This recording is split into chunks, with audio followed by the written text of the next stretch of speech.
2.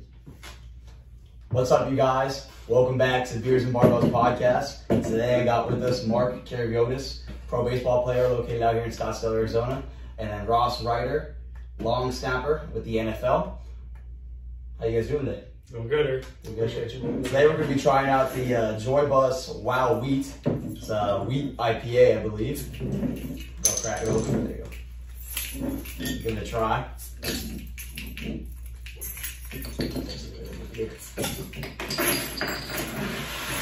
Thank you. Not bad beer. Not bad. Not bad. Ross, what do you think on this one? I think I gave like last week's a 7. A 7? I You think gave it yours a was. 7 last week, yeah. I mean, honestly, it kind of just tastes like a Bud Light to me. Yeah, it does.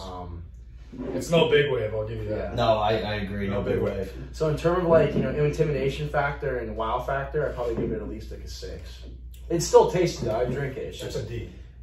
it's passing. It A D is always passing. Where? C's get degrees, D's don't. I mean, you can have a couple D's. You have to have D's. Trust me. You play football in college, it's different. You Yeah, have, that's you have a true. lot Yeah, more. right. You get a little Yeah, bit. yeah, it's not. This isn't baseball, Like, baseball players need at least the C's, I guess. Baseball, we got baseball players get the gist that they're usually smarter, though. I would say that than football players. I'll give you that. Most of the Yeah. time. Yeah. I agree. Probably the smartest sport. And what position are you in baseball? Utility. All of it. Unless you're utility. Save it. I did expect a lot more like orange kind of flavor with this Yeah. whole. I saw the orange and I thought Blue Moon maybe. Me too, with the whole bright colors. But you're right. It really just tastes like a maybe an orangey Michelob Ultra. Like The orange is tasty though. I do like that. it's like really light, which actually I kind of like. Yeah. Like I could drink this for leisure and a burger and everything. It tastes pretty good. Yeah, that is pretty true. You rate it? Or am I gotta rate it? You ready first? Yeah. I'll say mine. 6 I thought was pretty aggressive. I'll go 6.8. Oh, okay, 68. D plus. D plus. I'm gonna have to go 65 because I expected way more. Like I expected like a heavy blue moon, like you said, like a blue moon taste. So I'm a little let down. It's not bad. It's not bad, It just but doesn't blow me away. I agree. You know what I mean? Now you get the big waves in here. Yeah, the big waves are gonna be a good And improvement. we're talking. Okay. But all right, Mark. You played baseball at the University of Oregon. Yep. You're from Hawaii. Biggest thing, was that like a big kind of culture shock coming from Hawaii, moving out to the mainland, like to play baseball, or was it kind of normal, like with the sport aspect? I wouldn't say culture shock. I had the privilege of being able to be on a couple of travel ball teams throughout the summers from the time I was 11, 12 years old all the way up until I graduated. So my dad and parents knew that how hard it was just being exposed, being 3,000 miles away to college recruiters, and if you have any sort of aspirations to be, play at the next level, whatever sport it may be, it's tough to get recruited. We had, my high school 4 years, we had scouts come maybe one tournament a year. So if you have a bad tournament, that's the only look you're getting. So we took it upon our, myself and, fortunately enough, my family was in a position to be able to expose me. I was able to play with a couple cousins in San Diego, Southern California. So I had the privilege of, competing against, outside mainland talent and kind of seeing where I stacked up past the Hawaii talent at an early age. So I wouldn't say it was a culture shock besides the weather, going from 75 and sunny year round to going from being, having to hit in 35 and raining. Yeah. But as far as a culture shock, I wouldn't say it was a culture shock. I was fortunate enough to compete with, some of the best kids from 12 years old all the way up to 18 until I, stepped foot on campus at the U of O. So obviously you're a stud at the University of Oregon, and that kind of leads to getting drafted. What was that whole process like? Did you always know you wanted to play in the majors, or was that something you kind of was like, I'm good enough to take this to that level, and let's see where that ride takes us, or was it more like, it just kind of happened, Yeah, I definitely knew I had a future in baseball. I wouldn't say, every kid who grows up playing ball, wants to be a big league player. You grow up idolizing, the best of the best, Derek Jeter, so on and so forth. But I wouldn't say, probably until my junior year in high school, I had a growth spurt out.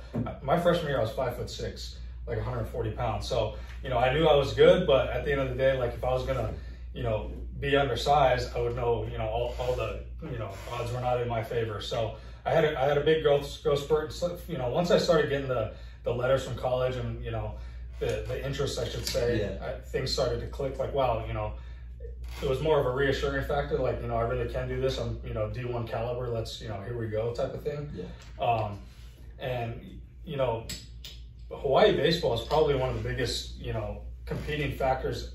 I actually just got this stat, like in 2020, we had, the year 2020, we had produced more pro baseball players per capita than anywhere in the country. Okay. So we had, I think, like 23 of us in the farm system in the year of 2020 per capita, meaning 1.5 million people in the state, Yeah. generating 23 pro baseball players. So state by state, Hawaii technically, you know, on paper produces more than everybody else. More athletes than everybody else, which is pretty exciting, you know, pretty legit stuff. So you think about Hawaii and everybody thinks about, you know, a dream bucket list destination. You don't think about, you know, it being a powerhouse and, you know, generating, you know, big leaguers, baseball players and athletes. So yeah, it's pretty cool stuff. Oh, that's cool. What made you choose the University of Oregon? Because we talked about all the letters you got, stuff like that. I'm sure you had a ton kind of flowing in. What made Oregon stand out? I mean, the recruiting process, let alone the facilities, are second to none, right? So, and I get, like, I'm a youth coach out here too, so I coach, you know, 16-year-old kids, and I have parents ask me every day, like, what made you choose Oregon? Or, you know, if we're deciphering between schools, how do we know what pick is the right pick?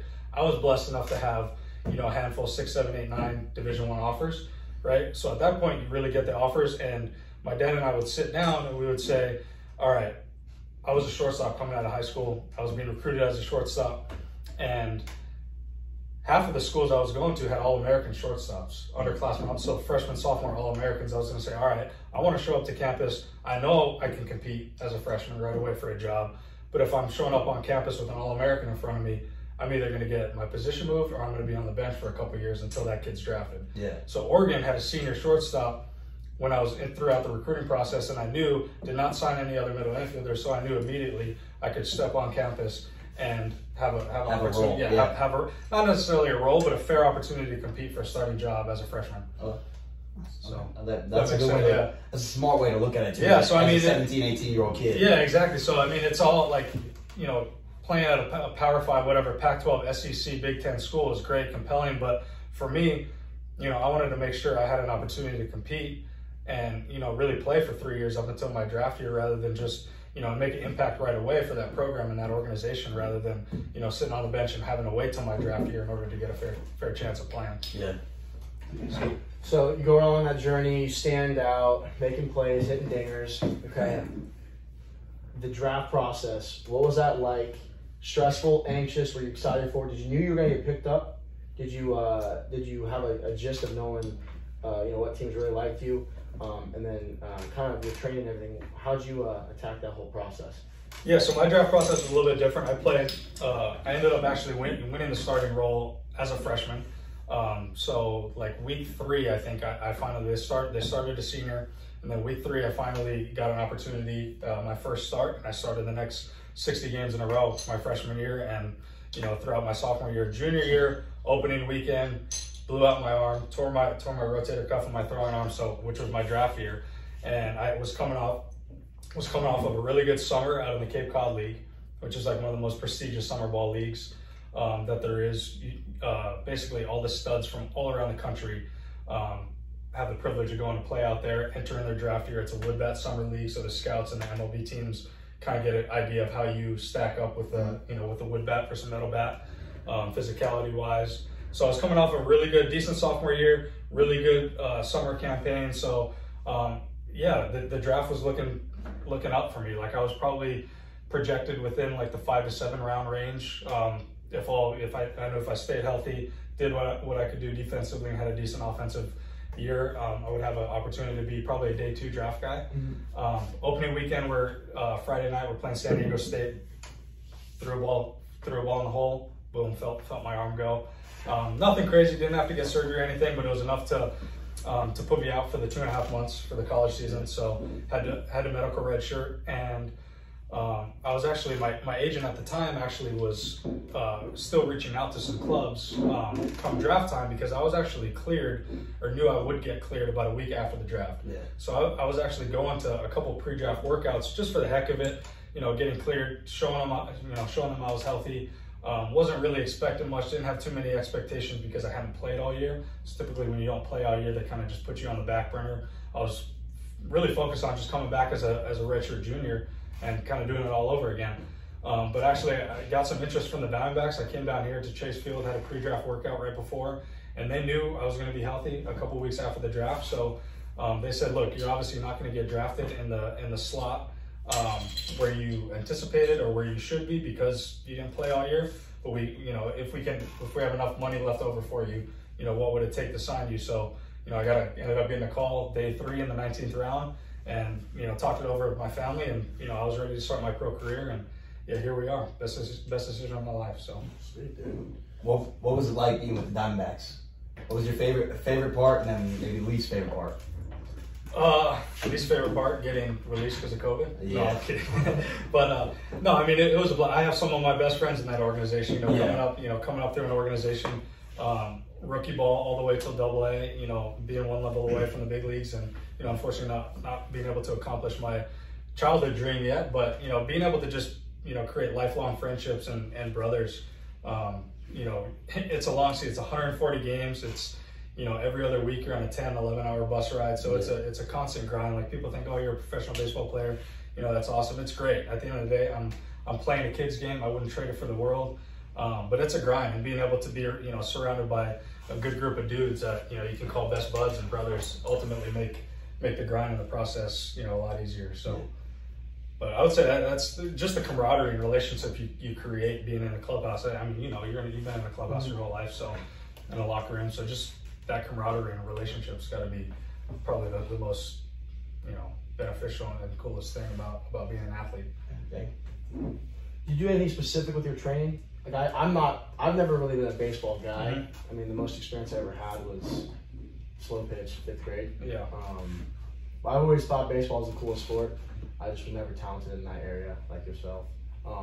But what type of training do you do to kind of get an edge on your competition? Like, and also, do you feel like with baseball, because I even feel this with football, like everyone that's in the sport has a goal. But at the end of the day, it's a business, and I feel like you probably know that as well as I do. It's a game, but it's way deeper than that when you realize that the person you're competing with is trying to put family on their food's table, or food on their family's table. So, I mean, how do you kind of handle that during the whole process? How do you handle that? Like you said, you have brothers that you've met through the process, but how have you kind of been able to go through the whole process, keeping that competitive edge, but at the same time also being able to maintain your relationships with your teammates?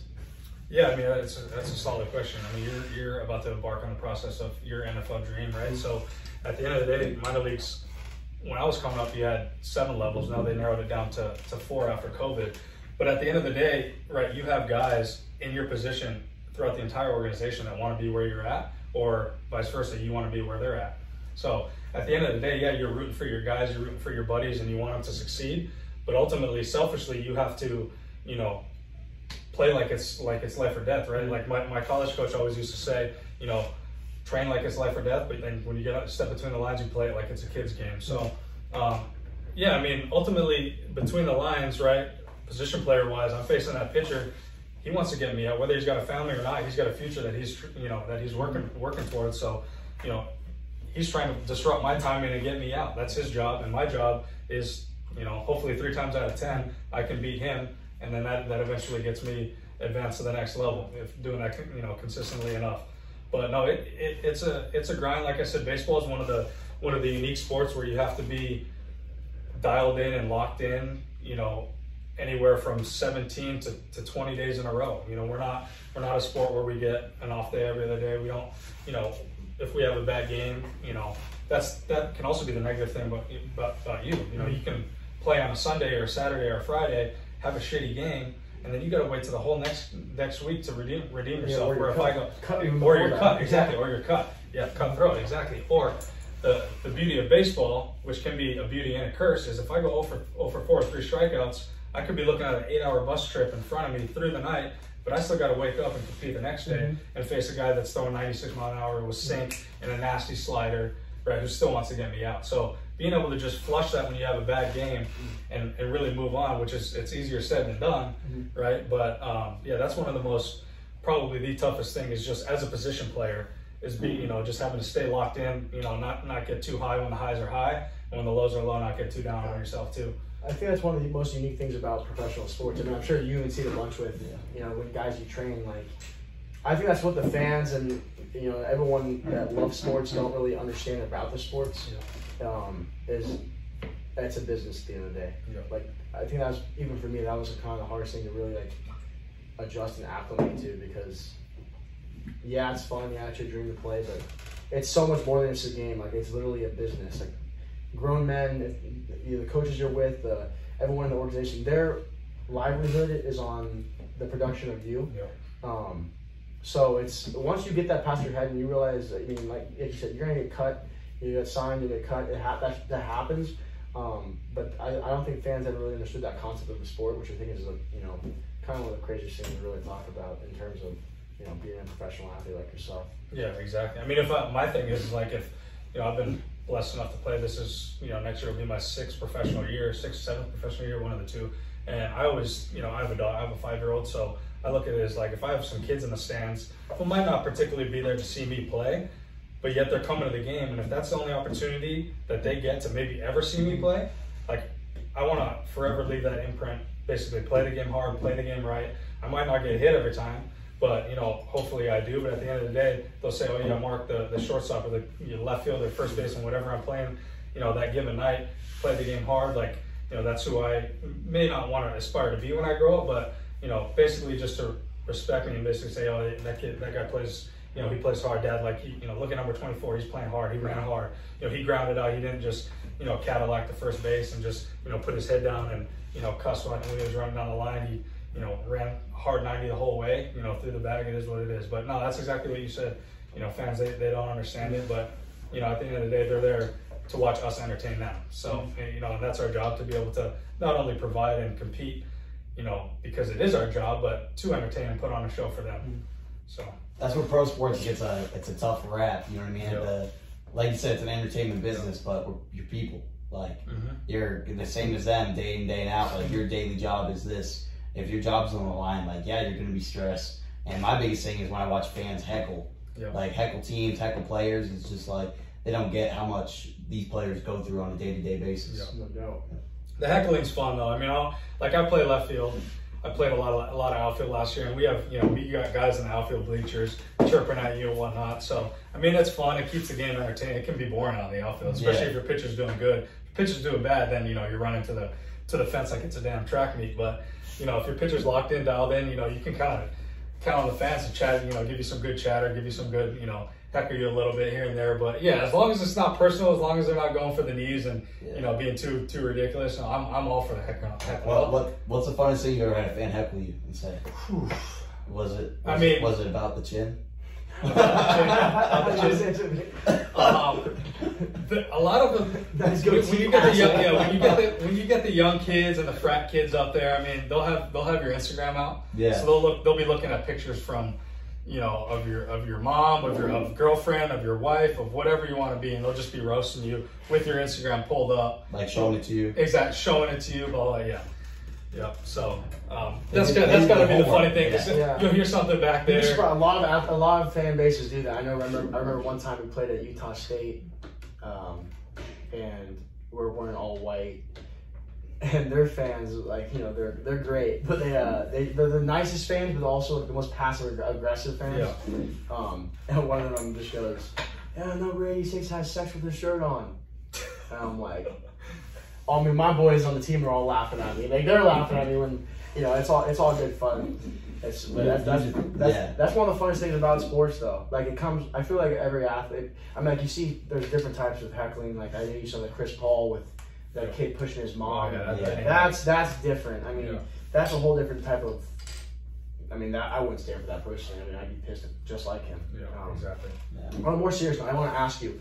With the lockout that happened a little bit with the you know, kind of pushing the MLB season off and MLB or minor league pay, what are your thoughts on it?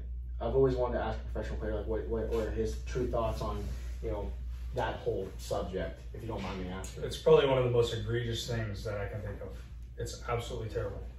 If you think about it, like I said, I've been fortunate enough to be, 1-2 levels away from the big leagues. I've been in a clubhouse where, number one, they have your rights for 7 years before you're a free agent and can negotiate your contract. So if you're not in the big leagues or traded or whatnot before that 7 years, you're on that minor league minimum until after that free agent year. So you're making, even if you're in AAA, you're making barely over $2,000 a month. AA, where you're 2 levels away from the big leagues, you're making $1,750, $1,800 a month. So me, as a dad who has a 5-year-old, like you can't provide for your kid. Yeah. So if we're the quote unquote top 1% of athletes or baseball players in our profession, how are you going to go from paying guys that you got 1 level away from the big leagues $1,800 a month, and they're 1 call away, 1 injury, 1 guy going down, 1 guy slumping from getting that opportunity in your position, to then you get whatever, $3,200, $3,000 a day. So I had guys, 6, 7, 8 guys. I remember in 2019 we had like 7 guys get called up from my clubhouse from AA to the big leagues, get the opportunity, get the dream call. They go from making $1,800 a month to $3,000 a day.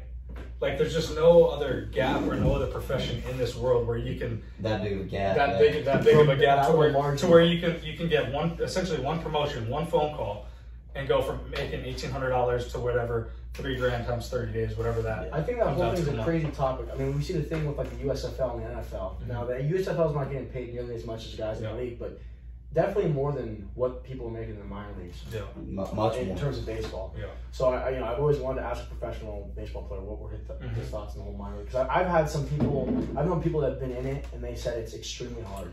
Yeah, I mean it's the pay is one thing, but obviously you have rent, you have your clubhouse dues, you have to eat yourself, right? If you're not on the road, granted your clubhouse, you get a couple meals a day. Chances are it's shit food, right? It's not quality fuel for us pro athletes, right? To be able to compete at the highest level that we want to compete at. It's probably 50-50 whether it's even edible or not half the time. So, I mean, yeah, like you said, it's, I've had teammates. I've been in an apartment where we have 5 guys in a 2-bedroom apartment. We have 2 guys, 2, and we have a guy sleeping in the living room with a curtain or a bed sheet that he blocked up to where he's got like a little corner pocket bedroom. I've had guys go drive Uber Eats after a 7 o'clock game until like 2 a.m. just in order to make they'll make more driving Uber Eats for 2.5 hours than they will that whole day playing ball. Yeah, it's wild. Minor league baseball is like the dark side. Yeah. Like a baseball is terrible. Yeah. And that's going off the fan thing. Now, because there's been so many advocates in this whole lockout because of it that have kind of targeted the minor leaguers and how poorly, we've gotten treated and are still getting treated. Now the fan base is kind of realizing, which they probably had no idea, or maybe only the true MLB and baseball fans might have had an idea, but just now I think this community is really, kind of realizing how poorly that, organizations treat, their future. If you think about it, guys that they have in their farm system. So, I mean, it's definitely taken a step in the right direction. I think it's got a lot of room for improvement still. But I mean, kudos to all the guys who have been in the league for a while that have been sticking up for us and are going to be sticking up for the next generation. So that's a big part of why we had a lockout. So that's true. It's definitely a step in the right direction for sure, and I'm looking forward to them compensating us the way we deserve to be compensated for sure. Those guys are a big step. Yeah. All right, Mark, I just got one last question for you, and for Ross and myself. Best baseball movie all time. Sandlot. Oh yeah, no question. No question. You think Sandlot? Yeah. I mean, kids movie that's also. I mean, that came out when we were kids. That's whatever, 20-something years ago. So is that your favorite? Actually, I'll tell you what, Rookie of the Year is a close. It's a close second for me at least. See, mine's a different. Major League. Major League. Which one? What? 2. Okay. Major League. No, 2. I mean, as far as a comedy, you guys don't like Bad News Bears or Bad News Bears is good. Benchwarmers is funny too. That's not. I mean, I will say sports-wise, there's way more baseball variety to pick from than any other sport. I agree. But I mean, as far as comedy-wise, Major League is almost like a comedy. Like if we're talking, actually, it's a well, Sandlot looks kind of like. yeah, that's true, kids, but Well, if you had to put the top baseball movie versus the top football movie, let's say Remember the Titans versus Sandlot, what are you taking? Remember the Titans. that's Remember the Titans. You're trying to tell me that Sandlot? No, I'm definitely taking Remember the Titans.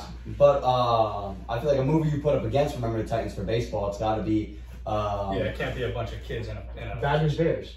Not bad. No. I I mean, mean, with Charlie Sheen. Field of Dreams. That's Major or you League. got Major League. Major League. Yeah. Field of Dreams, I think, stands Field up of pretty Dreams is a good well. one. It's been cool, like seeing them remake that field. And, Yeah. like, You guys guys ever playing see it. Angels in the Outfield? Yeah, that's a great one too. That's a great movie, yeah. But All right. Well, as always, thank you guys for being on. Sure. Cheers. Cheers to boys. baseball. Cheers. All right. Thank you guys for watching, and we'll catch you next time. yeah, the whole minor league thing is ridiculous. That's wild, bro. Like if I didn't have like